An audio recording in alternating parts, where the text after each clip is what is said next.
Heyo, it's me, Upper Savage, and I cannot wait until morning to record this video because I have to know right now if I like this product. So I ordered this set of watercolors. It is Artistro or Artistro. I keep on wanting to say Artistro, so if that's wrong, please let me know. I got the big boy set of 160 colors. Let's unbox it. Oh my god, I can do it. What are you stuck on? Oh, Jesus. This is not as graceful as I was hoping it'd be. We got all these fingerprints on it. Alright, so here is the back of the box with all the swatches on it. And it looks like we have color shift. I think they call them chameleon now in the art world. I don't know when we started calling that instead of color shift. But I've seen it a lot more recently. And we have watercolor paper. Looks like 10 sheets. And we have this cool tin. Let's open it. Ta-da! Hold on, wait, out of here. Ta-da! That is a lot of colors, and they're all like little tiny cakes. They're so cute. I don't know exactly what, like, how this is set up here, but I noticed it's not actually the same as the back of the box. It looks like the more natural colors, perhaps, and then we got neons here. I think this one starts the pastels that are over here. Then we have the pearlescent, and somewhere in there are also the chameleon color shift ones. I don't know what these ones are at the end, though. It's a very strange way to have this palette set up. I wish it was in rainbow order. I understand the neons should be near each other, just so we can tell the difference between the other cakes, but I feel like the pastels could have just been mixed in rainbow order, and then the pearlescent's been at the bottom or wherever together and not separating these two. I don't know. That's just my opinion. It came with a tiny brush here, and this is a very short handle with their little logo on it, and a water aqua brush refillable. Now, everybody has these ones, and they are not very good, where they're super squishy and clog easily and very cheap feeling. I don't know when we stopped using the nicer ones, but yeah. We'll see. We'll see if it's actually that bad. It also came with these two sheets. I believe they are just like palette sheets where you can mix your colors on them. There's a smooth side and a rough side. I'm guessing the rough side is for like mixing the colors on. I'm not entirely sure what side you would use. I don't know if it really matters either. And we also have a swatch sheet, which is in the same shape as our palette here, like this. So this one is considered the top. Like you look at it like this, I guess. It probably doesn't matter, but this one is the bottom though, isn't it? Oh, yeah, this is the bottom one. I don't know. But I want to at least swatch some tonight. I might be too tired to do the full video right this second, and I'll just cut to finishing the video later. We'll see. So yeah, we need to get some spray and get these cakes all moistened. This used to be more of a mist spray and not a, like, crazy shot spray like it's doing. I don't know what happened here. Maybe my thing's clogged. While I'm letting them cook, I'm going to go ahead and protect the area. I'm going to swatch it in the same way as in the palette.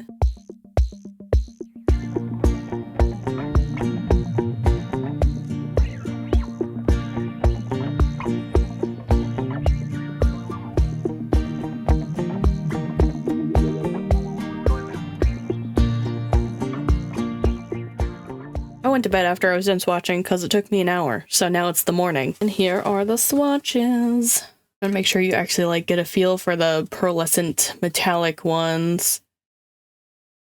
They are pretty shiny, but I'm not that impressed with them. But they might be better in practice than they are in swatches, you know what I mean?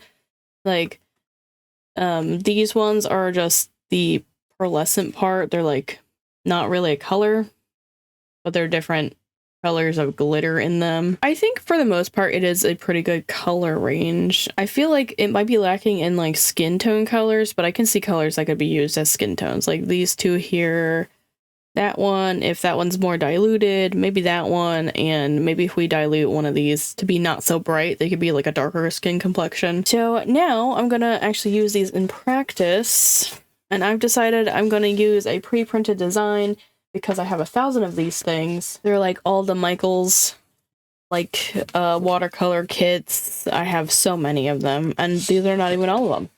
Some of them are still in my craft room in a different building. I'm just gonna go through these and pick out which one I want to use with these colors. So I decided on that one. It is a little succulent plant bowl thing, and this is what I want to do. Sit back, relax, get your coffee, and let's do some painting with these.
Alright, I am all done. I did some finishing details with some paint markers off screen. I didn't use any of the pearlescence. That wasn't on purpose. That was I'm running out of time. I gotta go and do something suddenly.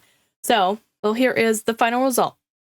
Oh, so I really like how it turned out. I think that these watercolors are pretty blendable and breakdownable. I'm not happy with the highlights that I put on some of the cactuses though, but that has nothing to do with the watercolors. That was the paint marker I did that with. And I do feel like if I worked at it long enough, I probably could have gotten a smoother blend. So I think these are a bit better than what I usually use. I'm looking forward to using them more in the future. But that is going to be it for me today. If you guys want to check out another watercolor video, you can go ahead and tap the thumbnail here. If you want to catch up on anything you missed, you can go ahead and tap the thumbnail here. I want to thank you guys so much for watching. Don't forget to do all the cool YouTube things, or comment, liking, subscribing, and turning on that notification bell, and I'll see you guys in the next video. Bye-bye!